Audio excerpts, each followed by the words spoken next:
She just dropped 32 points on 14 shots and quietly exposed the one flaw that could end Indiana's championship dreams, and almost nobody is talking about it. If you think this was just another Caitlin Clark highlight reel, stick around, because buried inside this blowout win is a warning sign for the Indiana Fever that could decide whether this team makes a real playoff run or gets knocked out in the first round.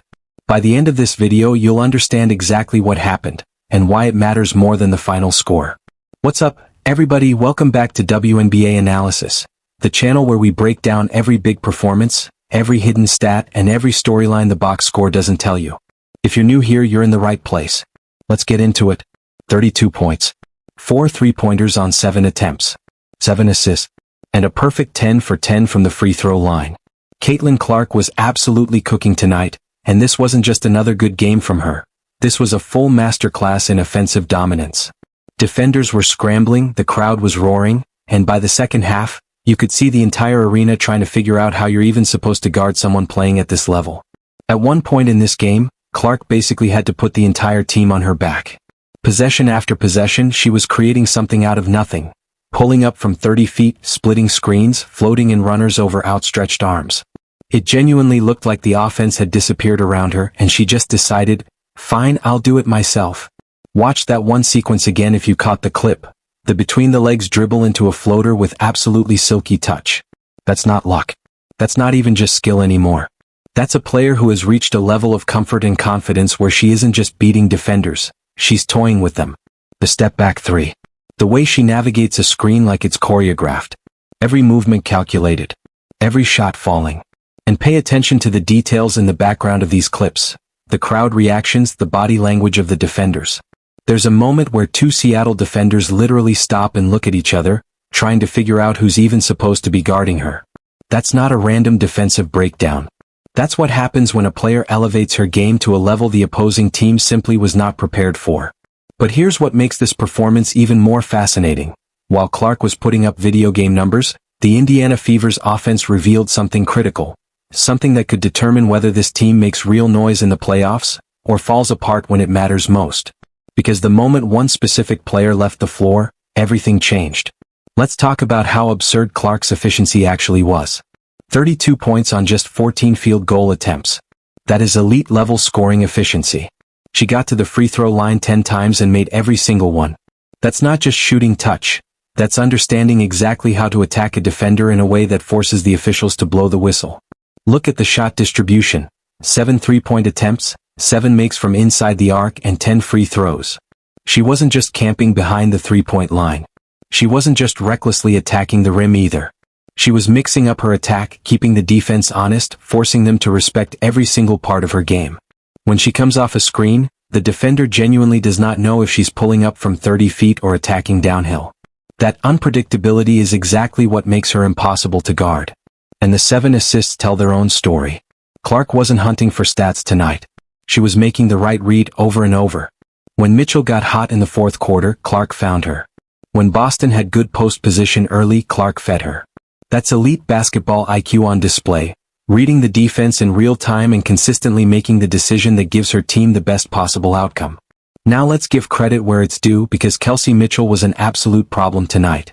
28 points, 9 for 18 from the field, 4 for 7 from 3, 6 for 6 from the free throw line. This is the kind of backcourt dominance that makes Indiana genuinely dangerous. When both of these guards are cooking like this, when Mitchell wakes up and drops 18 points in a single fourth quarter, you are looking at a team that can score with absolutely anybody in this league.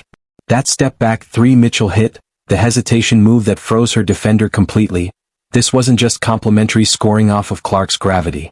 This was Mitchell taking over entire stretches of the game on her own, giving Clark a breather while keeping the pressure constant on Seattle's defense. The chemistry between these two guards is reaching a point where opposing defenses have to pick their poison, and both options burn you. Here's the problem that emerged in this game, and it's the real story beneath the highlight numbers. The moment Aliyah Boston went to the bench, Indiana's offense turned completely stagnant. Watch what happens to their ball movement, their shot selection, their entire offensive rhythm the second Boston sits down. Suddenly it's contested shots, tough looks, and players forcing plays instead of running clean, connected sets. This is the critical issue for the Fever moving forward. Against Seattle, they got away with it because Clark and Mitchell were unconscious from the field. But what happens against a Minnesota Lynx defense that doesn't give you an inch? What happens against a New York Liberty team that can switch every single position on the floor and has the size to make your life miserable? You simply cannot build a winning formula around two players shooting lights out every single night. Eventually the shots stop falling and you need a backup plan. Look at Boston's actual numbers before she went down.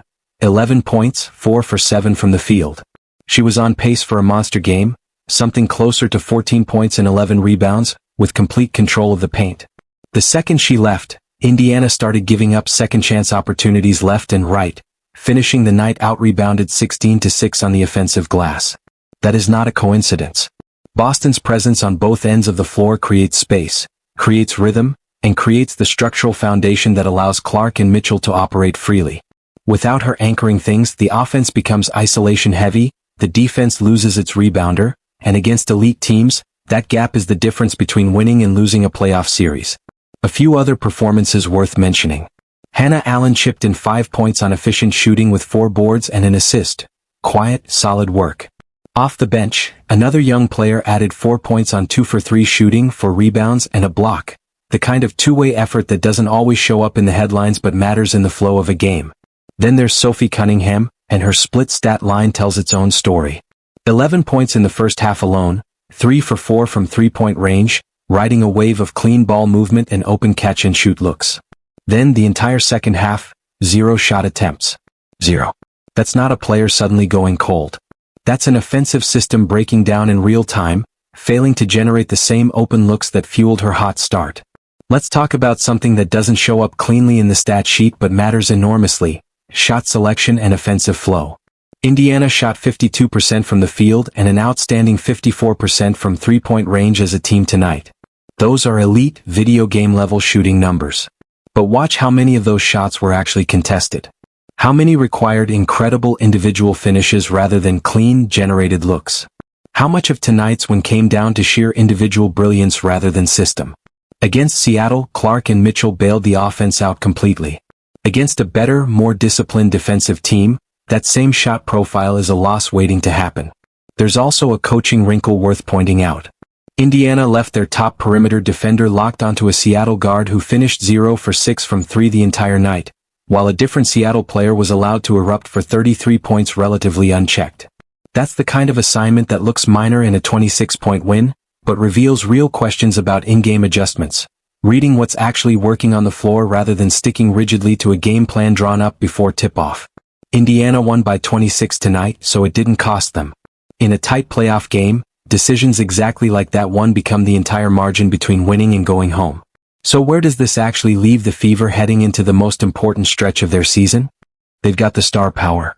They've got a backcourt that can go blow for blow with anybody in this league. They've got Boston, when healthy, providing legitimate interior presence on both ends. But they've also got real, unresolved questions. Can they sustain offensive flow when Boston is off the floor? Can they clean up a rebounding margin that got embarrassed tonight? Can they execute with structure and discipline against elite competition, rather than leaning entirely on individual brilliance?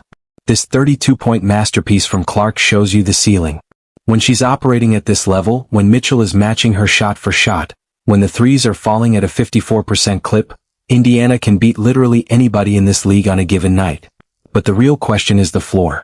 What happens on the nights when the shooting isn't there? What happens when a smart defensive coordinator specifically game plans to take away the three-point line? What happens in a playoff series, when every single possession matters, and you can't just rely on two players catching fire? The talent here is completely undeniable. The ceiling is enormous. But championship-caliber teams need more than raw talent. They need system, they need consistency, and they need the ability to win games in more than one way. Indiana is still developing that identity, and the clock is ticking because the playoffs don't reward potential. They reward execution.